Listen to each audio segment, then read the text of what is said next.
We have Kebaso Mokogi. He is a managing director, East Africa YaFibr, but he has a wealth of experience in a lot of things. And of course, he's going to share that in a bit. In the meantime, where are you listening in from? We have Vincent actually reached out earlier on today. Vincent, good morning. And he says, Miriam, Angela, and Salim, good morning. Listening in from Nyali. Happy New Year, Salim. And to my other fellow listener, Daisy. Yes, he mentioned Daisy. You know what, Vincent? We can actually just link the two of you together. Who and who? Daisy and Vincent. Because Vincent is saying hi to Daisy. Daisy has not texted today. So yuko happy? Are you thinking what I'm thinking? Yeah, hata mimi.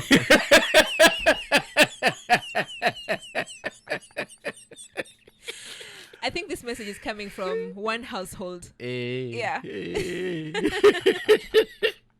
Karibuni sana.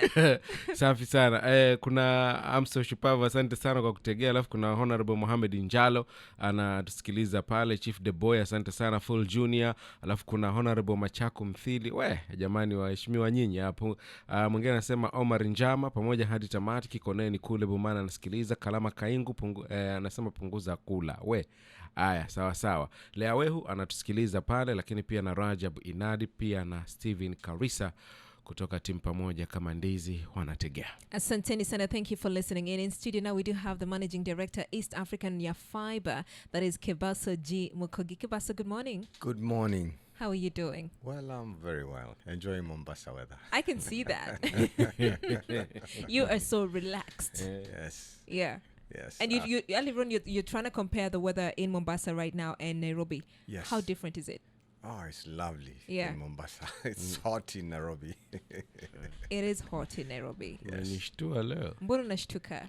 Nashangaa Nairobi kuna joto. Yeah, because we're used to Nairobi being the place where it's usually freezing. Yes. Yeah. But I don't know what's happening. Maybe it's a global warming, but this time of the year, I think I'd rather be in Mombasa anytime. Karibu sana. We welcome you. Thank you. Yeah. You've worked in Kenya and globally from Xerox in the United States to leading telecoms across Africa, right? Yes. When you look back, what shaped you most as a leader? I think it's that drive for tech and innovation, finding something new. Yeah. I left Kenya right after high school many years ago. Mangu High School, then went to Texas, did my undergrad, did my master's. And then got my hands into now the tech world, from the software side. I started off from the software side. Right now I'm doing infrastructure. Tunasema nini jua kali. Nachimba fiber sasa. Unafanya kazi ya mkono. Kazi ya mkono. Hiyo kazi ya mkono. So it's been a very interesting journey. Yeah. But also even the kazi ya mkono I'm doing now, things have changed, the way we do fiber in 2025 is not the way we used to do fiber in years ago, what we had in the ground. A lot of innovation around just the quality of the fiber. A lot of innovation around the way we lay the fiber, the man covers, you put IoT, you put sensors, to make sure it's more secure and more available, because what everybody's looking for is availability and reliable fiber. Yeah. So no, we don't want sharks eating. Uganda said sharks are eating fibers. Want everybody to enjoy. Kuna maneno. And somebody might be listening and be like, okay, you keep talking about fiber. Yeah. Why is fiber infrastructure such a big deal in Kenya, in Kenya's economy and the future as well? It has to be, because a lot of the traffic globally is carried through fiber. I would say 99%. Yeah. So satellite and all the other medias only account for about 1% of the traffic. So it's very important to keep building, and you'll never have enough. We need to keep building resilient routes and make sure, we have proper infrastructure. It's something that sometimes forgotten or disregarded, but the more infrastructure you have, the more availability, and people don't see these things in the back. Yes. You want to make sure your Wi-Fi is on, your Netflix is on, your gram is on, everything is on, Yes. and now we're even evolving to other things, so Yeah. in the house, we are very reliant on the internet, so it's important to have multiple redundancies to make sure the availability is good in the country. Yeah. Yeah. You're right when you say that we do not know what goes on in the background. We just want to enjoy fast internet. Yes. Right? I just want to Yes. make sure that this is working. Yeah. And if it's not working, I call the IT person and say, what's happening? Yeah. Right? Why is there a drop? Right? So we don't understand the work behind it. Yes. Could you actually tell us what goes on when it comes to building regional fiber network? Yeah. So the IT guy, Ule Jama. Yes. So there's a lot that goes on from the seaside before Okay. we get to the land side. So one of my previous roles was, chief and MD for telecom, and I used to take care of the submarine Yeah. or the carrier services. Yeah. This is where we build and land subsea cables, and internet is about connectivity, and we have to interconnect with the rest of the world, and peer and do what and share. Yeah. So glad to have had that opportunity and to have experienced that, and landed 2.5 cables. Landed there, joined them when they were landing Lion 2. So Lion 2 connects Mombasa to the French island, to Madagascar, to the French say La Réunion, but it's Reunion. And down, I think down there's a new section they were doing to Mauritius. So that's, let's say, the French cable. And then there is our African baby, that's coming from Djibouti through the Somalis, depending on which Somali you recognize, and then down to Mombasa. And I think they have a planned project to go down south to South Africa through Tanzania. And then we also had Peace, which is part of the Pakistani corridor, the Chinese corridor. So that comes from Pakistan, through Djibouti, then it goes also straight to Europe. So those are the ones I was involved in my tenure. But there are also other older cables that were there. And then there's also newer cables that have come to Africa now. Now you have the big players, the OTTs. We call them over the top, Google, Meta, Amazon. They're now building the cables, So now we have to Africa. We have another one coming in from Oman, also by Facebook, Daraja. So we have all this. You can never have enough infrastructure. But, it's not just reliability. We're also looking at the next oil. The next oil is your data, and your habits. Who's going to control that? So we need big pipes. Interesting. Yeah. I'm listening to you break down the subsea cables. Yes. And I'm thinking, what is that? Yes. So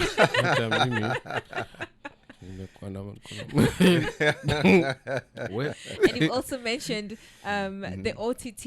yes. You said over the top? Yes. Yes. Yes. So break down the subsea cables because you've talked about the Lion, the Dare, and the Peace, right? Yes. So when you're build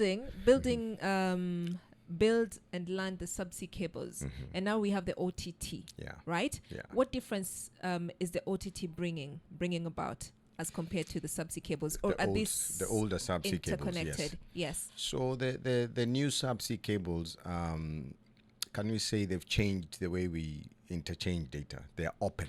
Okay. They're open. They cost less, let me say, to interconnect or to move traffic compared to the old way we used to move traffic.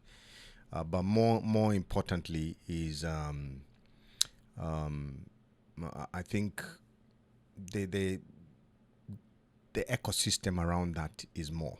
So Mombasa is a very strategic city, in the whole region, because this is the entry point, So we enter here, we go to Uganda, we go to Rwanda, or we go down. Even to Tanzania, we create protection. We go up to Ethiopia, So Mombasa is very strategic.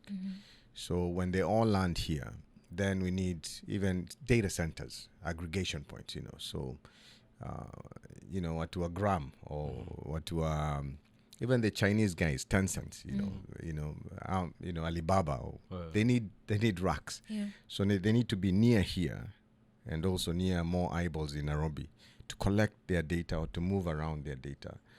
Nakumbuka zamani used to pull a video sometimes, hourglass. Yes.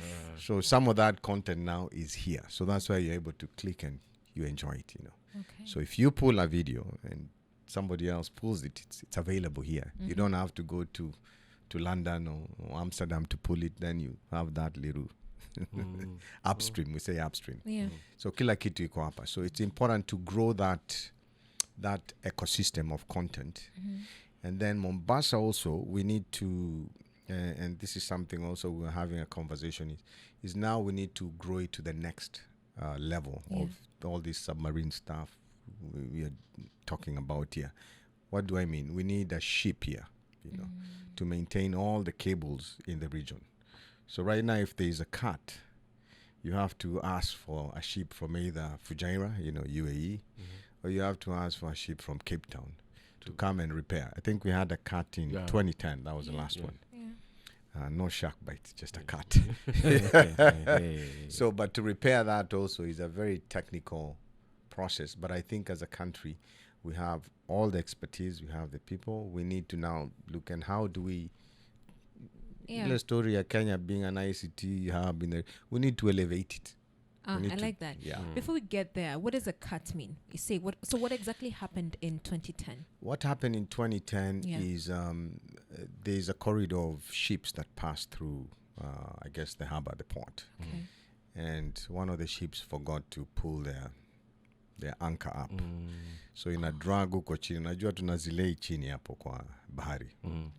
So ikavuta cut, No. So ilikatika. And how did that destabilize the ecosystem? The ecosystem. So that means if you're getting internet from somewhere, it means you have to jump on maybe on a redundant route or another subsea cable. Yeah. But now when you all jump in there, alafu unaona sasa mko wengi. So it creates congestion. Yeah. And then the process to repair that, you have to get that ship that we are saying we need to have here. That comes, it's specially kitted. But it normally has, depending on the size of the ship, I'd say 40 to about 60 people. From there, you have engineers, you have chefs, you have cooks, laundry guys, you have the guys who join the cable, the specialized guys. You have the X-ray machines, because when you join it, ni kama X-ray. Lazima you join vizuri bila vumbi or anything. Yeah. Then you unaeka kama bandage. Then you armor it and then you drop it down back in the sea. Alafu unaeka power now, Now when you pump the electricity, mnaendelea na internet, Yeah. Miriam, kabla uende ngoja niulize kitu. Manake leo ni kama Tuko class. Class nyingine total different. Sasa I know umesema tutakuja kuzungumzia before land. Tuko huku kwa maji. Yeah. Why is it that the best place ni huko kwa maji? It's a good question. Kwa maji is a little bit, I guess it's a route also, the distance, but also it's safe, But before we laid kwa maji, sio ati tunasema tunatoka hapa tunaenda Yemen now, Djibouti, straight line. No. Pia kuna meli ziko specialized na camera na kila kitu na hizi geographical things. Because down kwa maji ni kama hapa. Kuna milima, kuna miti. So lazima ufanye survey. Yeah. Utafute ile the best route, that will have also earthquakes, by the way. And all those things happen down there. Or mudslides.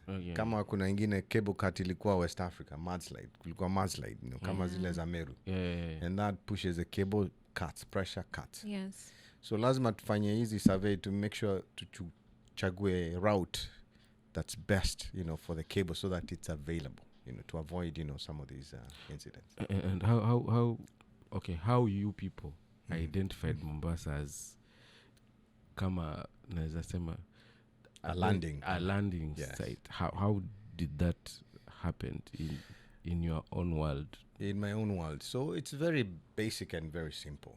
Yeah. One is power, infrastructure for power. Because you need a lot of power, to power up these cables. And then two is is also availability of manpower, you know. Kuna watu, it's the second largest city in the country, you know. So it's ideal. Everything just checks the box. Yeah. But, you know, there's big opportunities huku chini, you know. Uko chini kwa maji. Hapa Mombasa. Hapa. What is wrong with you?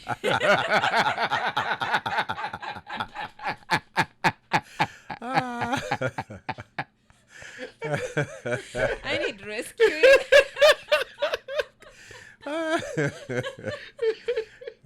What? Chini ya maji. What more opportunities would exist?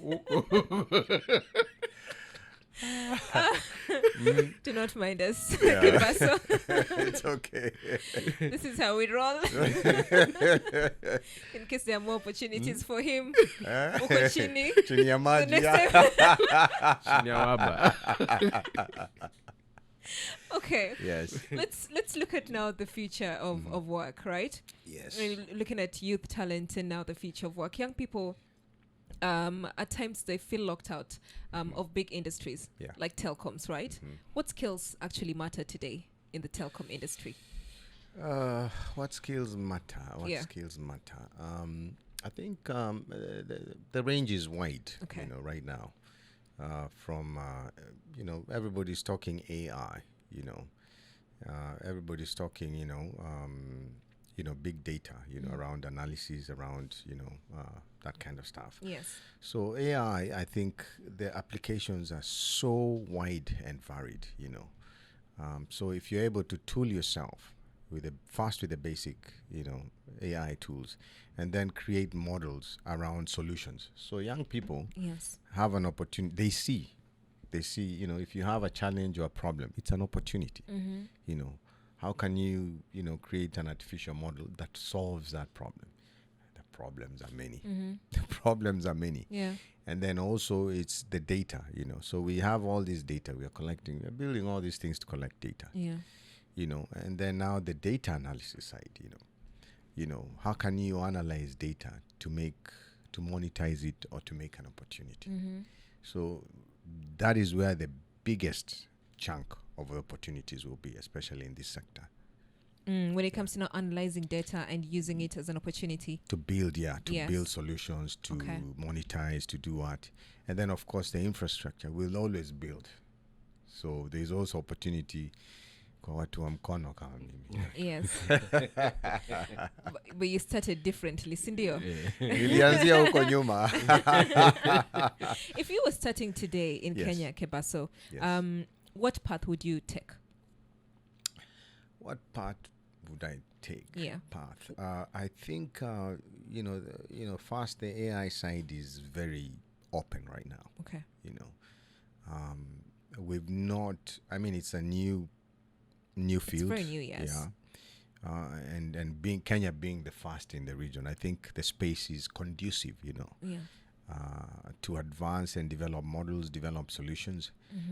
We're starting to see new AI platform providers looking at our region, you know. So there'll be more opportunities there, you know. So I'd really start looking at that, you know. Yeah. Yeah. Okay. It's different. It's new. It's new. Yeah. And I think there's a lot of uncertainties when it comes to AI as well. You do not know. And I think everybody's just trying their hand on it. Yes. Everybody's trying to figure it out. Yes. Everybody's still on ChatGPT, you know. So there's more. What is more? Yeah. What is more?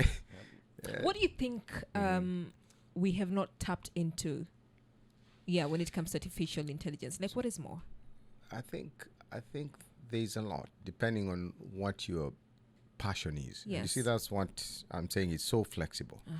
If my passion is, let's say, heritage or history, you know, how can I use AI to monetize that? You know, you know, do we have all data, you know, that we can extract? Do we have lineages that we can look at? You know, can you bring this together to give a story? Yeah. You know, technology is there to advance us. You know, a long time ago, when we were colonized, only one person controlled the narrative. Anybody here, it's open. Anybody can, you know, use without really using too many resources Yes. as we used to, to develop something. So Yeah. that's just an example. Yeah. In farming, how can I use AI? Be it chickens, Yeah. kama ni hasla wa kuku, hapo nitakusikiza vizuri. Is a farmer. Yeah, because I do farming on the side too. Yeah. By the way, I enjoy farming. Niko na chai mahali yuko West Mugirango, Iko chai mahali. And now I'm growing bok choy. So there's a little bit of farming, but from a distance. Yeah. But if you're doing farming, let's say you're doing chickens, Yes. you can also do the predictive models based on the food. If you measure your food you're putting, you measure the water, you look at where you source your, what are they called, the chicks, all those things, you can combine and create a model and create an efficiency around it, whereby maybe, if you change the food, because food is the most expensive input, for this. 80%. You do the ingredients, you work with the equivalent of agro, whatever's in that section, and innovate, and you produce, and then the quality also that you get. So all this is stuff you can create, using technology, if you monitor. It's the data. It's the data we are using, to improve and expand. I like that. Yeah. You've dealt closely with regulators and of course the government as well. Yes. Looking at policy, what role should policy play in supporting and not block innovation? I think innovation should go ahead of policy. Policy should always follow.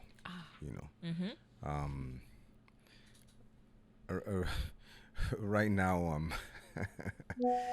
now, I have an appointment with the regulator on Monday morning, so I cannot talk too much about it. But you have to shake up the industry and be fair. I think that the reason why we have the regulator is to enable the industry, is to grow the industry, and we have a very good regulator right now, and compared to what we have in the region. But I always believe that the regulator should come after and, try and steady the ship. It should never come in front of innovation. Otherwise, you normally kill innovation with overregulation before it even takes off. Are there instances where you've noticed the overregulation actually hurts innovation in our country? In our country, it's a fine balance. But in the fintech space, I think, and I'm not an expert in the fintechs, the financial services side, there are also other, sensitivities around money, moving around. But I think it's an area that, that's a little bit maybe very heavily watched and regulated. But you could do a lot. And we understand why, the sensitivities are there. So also when you're innovating, you have to be responsible, and be aware. But there's still space. Okay. Yeah. What's the one thing that you think has helped Kenya to grow digitally? I think it's environment. Okay. It's environment. And we've had, I'd say we've had a progressive environment regulator and a ministry that's very supportive, around growth of ICT, growth of innovations, growth of the industry. But also there's still opportunities, So now we have devolution. So that also throws a spanner in there, Why? Because you can have all these licensing regimes, but when I come to Mombasa also, I still have to talk to the county. I still have to pay the county. I still have to get permits from the county. I still have to. So if we can get some harmony, that allows us to also take care of the local, but at the same time comply, and move faster, that will be very, very helpful. Yeah. So I think that's where we have mkono kama mimi. Those are some of the challenges I have, Yeah. If I cross over to lay infrastructure to Kilifi, like now we want to build down to, I think Mombasa people call it Lunga Lunga, Tanzanians call it what? Horo Horo. Want to build want to build down, then Tanga, then Da, hopefully, at some point. Yes. And then we also want to build up to Nairobi using a redundant route. So crossing all these, counties, then crossing the country. You have to deal with country regulations, mambo ya huko jirani. Then I have to deal with, I don't know that I'm crossing to Kilifi on that side when I'm going down that way. Which way? Lungalunga. To Lungalunga. No, Kilifi is this side. Oh, is this side? Yeah. Navuka wapi huko? Huku ni Kwale, and then Lungalunga is the border, and Kwale. then Horohoro. Yeah. Kwale County, yes. Yes. So I have to deal with Kwale kabla sijafika jirani. Ujiingia kwa jirani. Yes. A little bit nini. Okay. Mimi swali langu ni rahisi sana. Technology iko. Vitu vingi vimekuja. AI umesema watu bado wana deal na chat GPT hapo. Do you think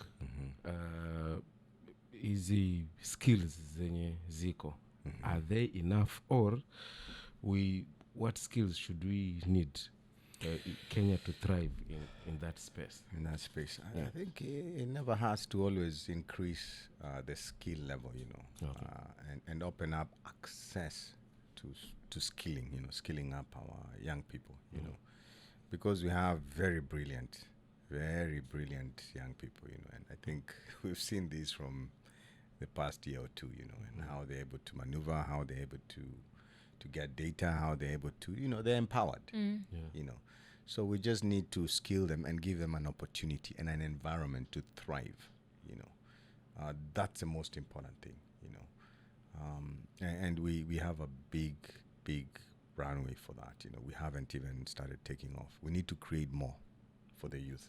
What do you think there is no that environment?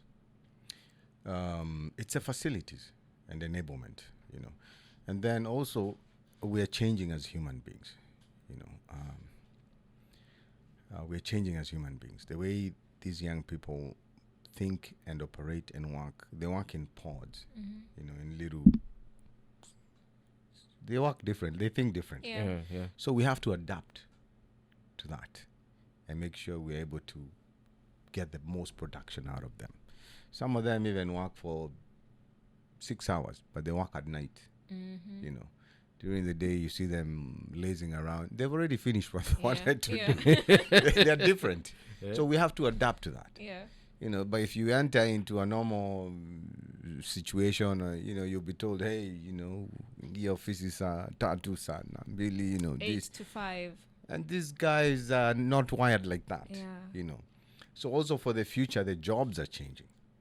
So we'll have more of tasks, and deliverables, and which I think are good for these young people, and the companies that recognize and adapt to these get the best out of these young people. Yeah. And these guys are not tied down to retirement stories and I don't know what, Yeah. They get bored. Yes. I don't know. Yeah. I have to adapt to that. So when I'm building my team, I balance. Because I'm doing kazi ya mkono, I have to get some older guys, but I need the younger guys. And it's a very fine balance when you're meshing those two. You have to make sure you create a culture that's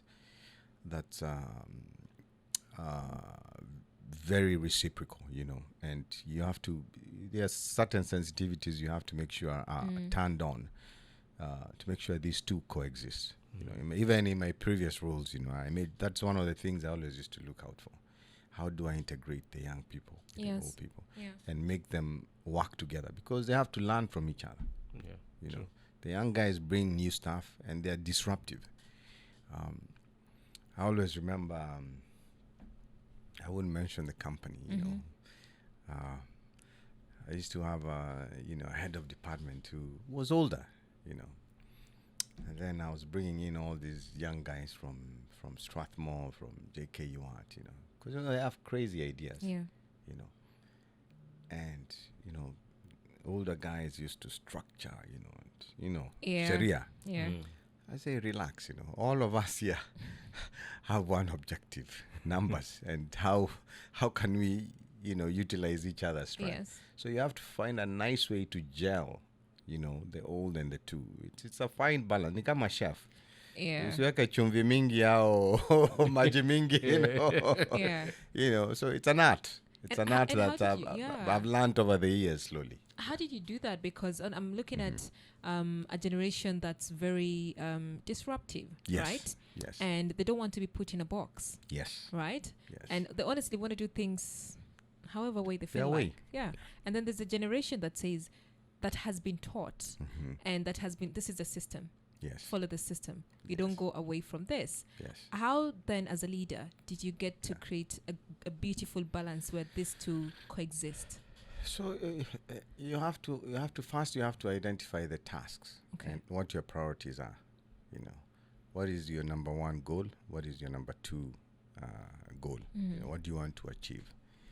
Once you identify that, you know, then you have to identify some timelines. You know, yeah. Now, once you identify the time, I need to deliver this by May or by June. You know. And then now you break down the milestones.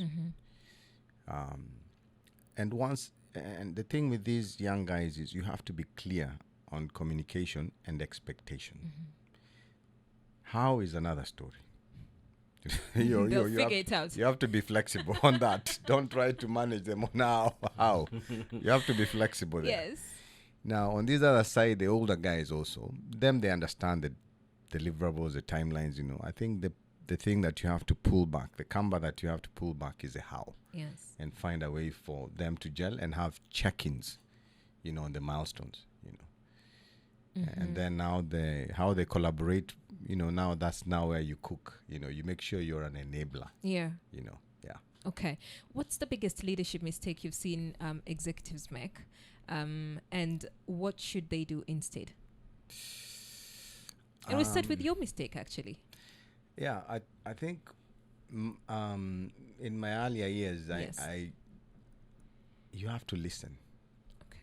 You have to listen. You have to read the room. Yeah. And then two, I know we are normally under a lot of pressure, you know. And how do you create a team that's functional and that's productive? You know, you have to know your people. You have to know the way he works, the way you work. You know, there's some differences. Yeah. And that's why the chemistry is good, you know. Yeah. You have to know your people and how to create an environment that thrives, that makes everybody thrive, you know, and you be an enabler, not a blocker or a scary or what, an enabler. And then, you know, set clear expectations, you know. And then after that, it's normally even easier to have those difficult conversations, you know, if people don't. But you have to set very clear and communicate very clearly. I think that's one of the, sometimes the shortfalls, you know, we have in leadership, you know. Yeah. You communicate clearly, you set expectations clearly, and then you enable. You'll always get what you're looking for. Yeah. Yeah. Okay. And I'm seeing you've also risen through technical, managerial, and board roles as Yeah. well. Yes. Impressive. What stage taught you the hardest lesson? I think it was my transition from the US to Kenya. Oh. That was interesting. So so in the US, you Yeah. know, with Xerox or AT&T or whatever we used to do, it was more tech, you know, more emails. Everybody knows what they're doing, you know, and Yes. just move. Everybody does and everybody moves. When I first came here, I think my first job was with Safaricom. We were building the enterprise side of the business. And we have a big dominant mobile side. We have a big dominant M-Pesa then, you know, with Michael Joseph at the time. Yeah. And then you're trying to build a new business. And you have to go talk to the technical people. I mean, you have to get some technical deliverables. Yes. So you write the emails, you know, you need this and that done, this and that. Then after so many days, nothing is done. So I learned to walk. I learned to walk and talk to the offices and talk to people. And the value of saying good morning, you know, and talking and shaking a hand, I realized in Kenya, it makes a difference. It does. It's very important. Yes, it is. In the US, we didn't need that. You know, Yeah. I don't need to do that. Yeah. I realized it's big, you know. And then slowly and slowly I started getting. Then now when they see the email, they say, tutafanya. Oh, so it wasn't. After It wasn't wamekuona. that they were not seeing the email; Yeah, you know, they were seeing it. yeah. I mean, it's translation. Just choosing not to. No, yeah. I mean, you'll still do it, but you know, they have their boss to report to, their KPIs, but also the priorities of the business. Okay. You know, when you have a dominant side of the business, it attracts more attention because it's a revenue generating side. You're trying to build a new unit, Yes. so you can struggle in terms of priority, you know, with them. So, but when you go and talk and engage, you know, and that's one of the things that made my work experience here very interesting, and I like it. Yeah. I like it, talking to people, and you get things done. Yeah. Interesting. I think the second guest is actually talking about that experience of moving back Yeah. and moving back, and there's a system that he's used to, Yeah. right? Yeah. But then you come back here and it's a bit different. And the salutations, the hi, good morning, getting to know, building Lazima wakuone. relationships are important to us. Yes. Upige story, wewe ulitoka wapi, nini umekuja kutoka wapi. Okay. I didn't. And the other thing, by the way, that's very important. I'll give you a funny story. Yeah. My first engagement was not with Safaricom. My first engagement was with somewhere else. So I was interviewing with a board somewhere. And, you know, I'm fresh from Texas, you know. Heavy accent, you know. Yeah. The American. Can Yes, imagine. that one. Kali sana. So I came and, you know, they ask questions, you know, and, you know, I answer, you know, and, Yes. and I give context. You know. Yeah. So that weekend, the chairman of that board told me, let's have lunch. Yes. Tukula lunch. Ah. So he told me, you know, young man, you have very good ideas. But nobody can hear what you're saying.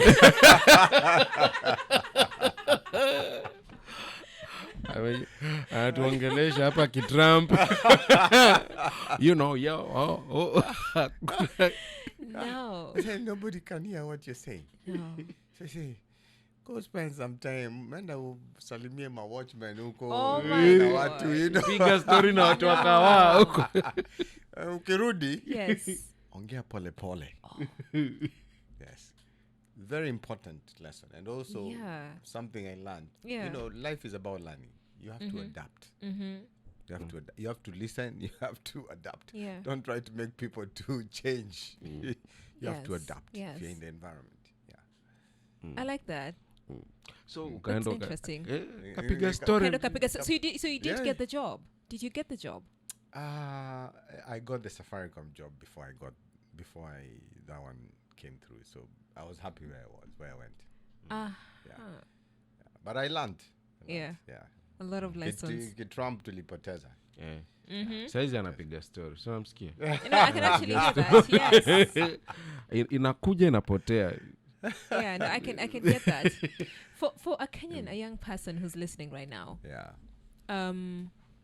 what would you tell them, especially for somebody who's thinking of building, young person looking at this environment and they're thinking of growing in their career and Yes. scaling up to managing or even establishing something of their own? Yeah. Yes. He's